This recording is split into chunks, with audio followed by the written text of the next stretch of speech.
Hello à tous. Et il faut que je vous dise, je m'appelle Maëlle et pendant très longtemps, j'ai eu beaucoup de mal à accepter ma féminité et à la mettre en avant. Il n'empêche que j'ai fait un immense cheminement pour accepter ma féminité et être à l'aise avec le fait d'exprimer ma féminité, d'exposer ma féminité.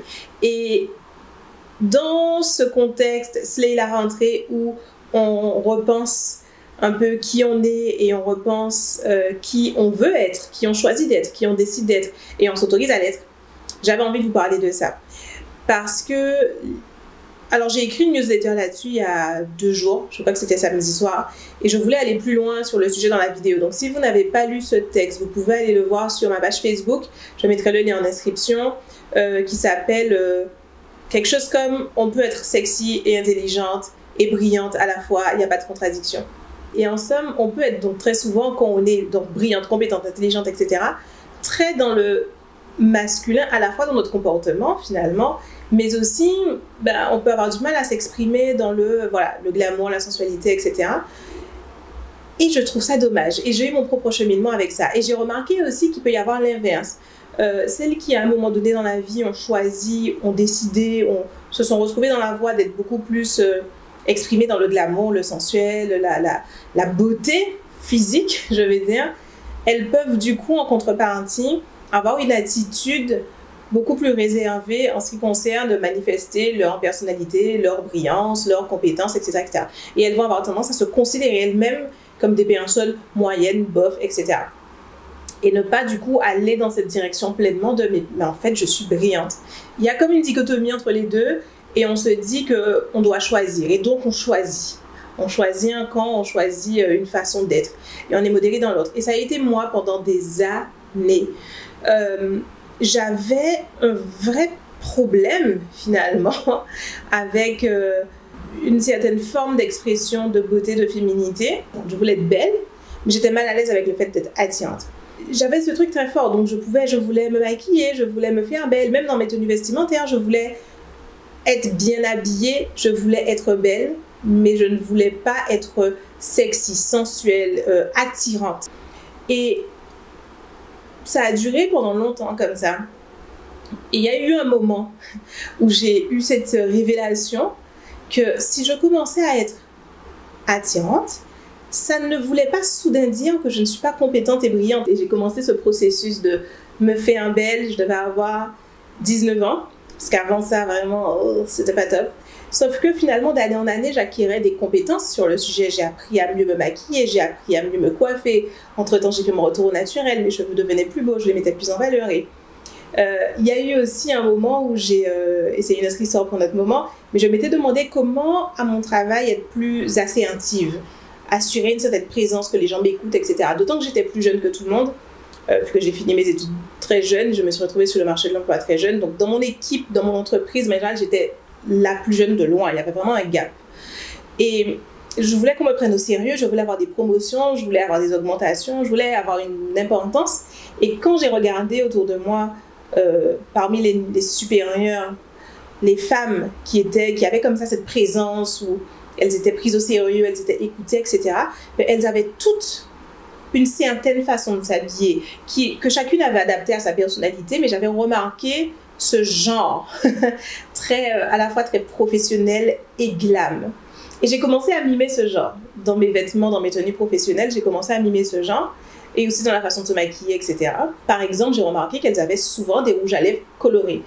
Et pas le rouge à lèvres discret, clair, moi, que je mettais tout le temps. Non, non, elles avaient le rouge, le rose. Et de manière générale, dans les couleurs qu'elles mettaient, elles osaient des couleurs franches. Enfin, elles avaient toute une attitude que j'ai commencé à mimer.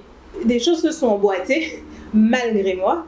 Et je me suis retrouvée à être clairement plus attirante, au sens où, vraiment, je me retrouvais souvent à être abordée dans la rue ou même dans mon travail. J'allais souvent en clientèle et mes clients étaient très lourds, en drague et tout ça. Et ça m'a mise mal à l'aise pendant très longtemps parce que je prenais ça comme notre programmation de filles brillantes. Je prenais ça presque comme une insulte, comme si ça voulait dire que en tant que professionnelle, j'étais pas prise au sérieux, etc. Et au début, donc, j'avais cette réfraction, vraiment, je savais pas prendre un compliment, etc. Parce que pour moi, c'était qu'est-ce que tu entends par là? Je ne suis pas une femme intelligente, je ne suis pas brillante, je ne suis pas compétente, je ne suis pas là pour faire du travail, je ne fais pas du bon travail. Toute une retenue qui ne m'a pas pour autant donné envie de revenir en arrière sur ma façon d'être. J'essayais pas d'être moins bien maquillée, moins bien coiffée, moins bien habillée. Je restais pareil, mais je le vivais quand même avec une forme de retenue.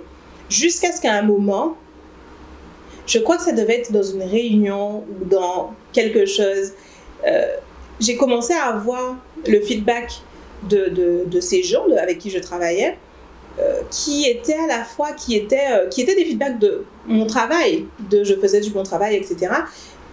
Et qui pouvaient, entre parenthèses, faire une remarque parce que les mecs sont lourdes, et en plus, elle est nanana. Mais il y avait quand même mes compétences. Et j'ai commencé à être rassurée et apaisée sur l'idée que, en fait, les deux coexistent, il n'y a pas de problème. C'est pas une fois que tu es glamour et attirante, au-delà de belle, mais du coup belle aussi, tout de suite, ça t'enlève cet aspect-là de toi, la personnalité, le cerveau, etc. Et donc, je me suis relaxée dans l'idée, et donc j'ai été à l'aise avec ça, et donc, il n'y avait plus ce déchirement à l'intérieur de moi entre être charmante, et même être charmante du coup. Je n'arrivais pas à être charmante, à sourire, à mettre les gens à l'aise, à dégager de la chaleur humaine, parce que je me disais, mon Dieu, je ressemble à ça, au sens, je suis glamour, quand j'arrive, la première chose que les gens voient, c'est attirante.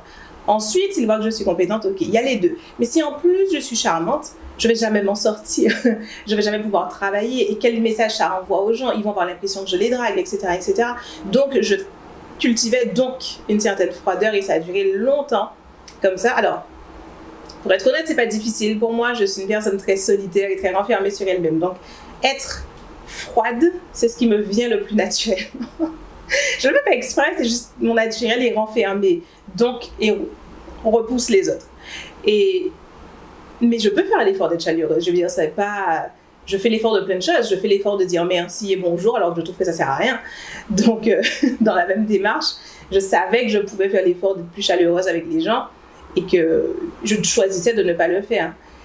Et donc, j'ai commencé à le faire. Quand j'ai été rassurée sur le fait que je pouvais être les deux et que les deux cohabitaient et que les gens voyaient et acceptaient les deux, pas comme deux trucs opposés et on fait avec, mais juste qui je suis et c'est, voilà quoi. Finalement, ce problème, il était dans ma tête à moi et il n'y avait pas de problème. Pourquoi je vous raconte tout ça? Parce que je sais que dans ma communauté, je ne suis pas la seule à avoir eu cette problématique. Quand j'en ai parlé dans ma newsletter, j'ai eu beaucoup de réponses de personnes qui m'ont dit « Oui, moi aussi, c'est bien que tu en parles, j'ai du mal à exprimer les deux. » Et donc, j'aimerais vous encourager et vous dire... Enfin, vous encourager. Oui, vous encourager parce qu'au final, si c'est quelque chose dont on a envie, si c'est une partie de nous, c'est dommage de ne pas s'autoriser à l'exprimer juste parce qu'on a peur que ça signifie soudain qu'on n'est plus une femme intelligente. Et dans le passage concret à l'action de comment vous allez faire du jour au lendemain pour arriver avec des talons hauts et des robes tailleur avec un léger décolleté et un superbe rouge à lèvres, et etc. Comment mon point de vue est comme ça. Ça n'a pas besoin d'être progressif, ça n'a pas besoin... En fait, à chaque fois qu'on fait des changements radicaux, on a toujours cette phase où on est un peu gêné. Aussi, par exemple, une coupe de cheveux, on s'est coupé les cheveux courts. Je me rappelle quand j'ai big shopé, par exemple, pour moi, c'était tout un truc de retourner en école de commerce. Je me dis, oh mon Dieu, tout le monde va me regarder, j'ai souvent les cheveux courts, naninana. Alors qu'au final, ça passe très très vite. Hein. Pendant les 1 ou 2 premiers jours, les gens remarquent, ah, t'as changé de coupe de cheveux, ou en l'occurrence, waouh, dis donc, aujourd'hui, tu es nanana. Et puis ça passe, et vraiment, ça dure très peu de temps, ce moment où les gens sont surpris. Et nous, on s'en fait un pataquès. C'était un peu gênant pendant 2 jours. Et ensuite, les gens ont accepté et c'est réglé. Donc, je vous recommanderais d'avoir dans l'idée de ce que vous voudriez faire. De vous projeter réellement. Limite papier stylo sur ce que vous voudriez faire. Et souvent, quand je retourne dans mes notes sur Evernote, j'utilise Evernote sur téléphone et PC depuis des années maintenant, je retrouve des notes de toutes ces années-là où j'écrivais comment je voudrais être habillée, le genre de vêtements que je voudrais, etc. Et je notais. Et ça faisait que quand ensuite j'allais faire du shopping, j'avais toujours en tête un peu le style que je voulais, etc. Comme ça faisait que j'achetais pas par défaut les vêtements neutres et pas très ouais, beau, pas très sexy, pas très glamour, plutôt que sexy d'ailleurs, je préfère. J'allais dans la direction où je voulais aller plutôt que de rester dans mes habitudes parce que je le notais. Donc je vous invite à noter le style que vous voudriez dans l'idéal, la vous dans votre tête, parce que je crois que c'est ça finalement. En général, c'est toujours une version de nous qui est déjà dans notre tête et qu'on n'autorise tout simplement pas à s'exprimer au quotidien. Donc chacune d'entre vous sait déjà exactement quelle femme glamour elle veut être, quelle version du glamour elle est. Moi, c'était Jessica Pearson dans Suits. Chacun son délire. Moi, c'était Jessica Pearson dans ce genre, avec des robes, tailleurs, j'en ai un tas. Pendant un moment, j'achetais que ça. Quand j'étais salariée, entre-temps, j'ai changé de style plusieurs fois. C'est le sujet d'une autre vidéo. Et donc, qui c'est cette version de vous dans votre tête? Quand vous visualisez quoi exactement? À la fois dans le maquillage, dans les coiffures, dans les tenues vestimentaires. Notez-le régulièrement. Notez quel genre de shopping va avec ça. Qu'est-ce que vous devriez acheter? Notez quel genre de compétences va avec ça. Moi, par exemple, pendant très longtemps, j'avais besoin d'apprendre à me maquiller. Je ne savais tellement pas me maquiller. C'était un truc incroyable. J'ai dû apprendre à me maquiller. J'ai dû apprendre à reconnaître les bons vêtements. Je n'avais aucune notion de qualité. Ok, je ne voyais pas la différence entre le truc à 5 € chez le Chinois ou sur le marché de Clignancourt et le truc à 50, 70, 100 € chez Zara ou dans d'autres magasins, même plus de marque. Je ne voyais pas la différence. Je n'ai pas été élevée. Je connaissais personne qui portait des vêtements de ce genre de qualité. Enfin, moi, j'avais aucune... Je ne voyais pas la différence. Donc, j'ai dû apprendre ça, apprendre à acheter des vêtements qui, par eux-mêmes, renvoient quelque chose de waouh, parce qu'ils sont beaux, la matière est belle, la qualité est bonne, etc. J'ai dû m'éduquer, quoi, finalement, sur tout ça. Et ce sont des choses que j'ai fait sciemment et délibérément. J'ai appris à. Et ce sera pareil pour vous. Si vous avez envie d'être cette personne, notez-le et il suffit de le faire. Et la rentrée, c'est un excellent moment pour ça. Dans la confusion, on vous fera des compliments pendant une journée, tout le monde remarquera pendant une journée et ça va passer crème et vous serez la nouvelle version de vous. Et chaque fois que vous vous croiserez dans la vitre de magasin ou ailleurs, vous verrez une version de vous où vous vous dites vous-même « Oh wow, yes, ça me plaît, yes ». Et ça fait plaisir et c'est agréable et ça ne veut pas dire qu'on n'est pas brillante et compétente pour autant. À vous de jouer, dites-moi en commentaire ce que vous en pensez, si vous avez un cheminement similaire au mien là-dessus, j'aimerais beaucoup qu'on en discute. Pour moi, ça a été un gros truc de ma vingtaine. Et voilà, discutons-en et je vous dis à bientôt, à demain même, pour l'épisode suivant de Slay la rentrée. Ciao!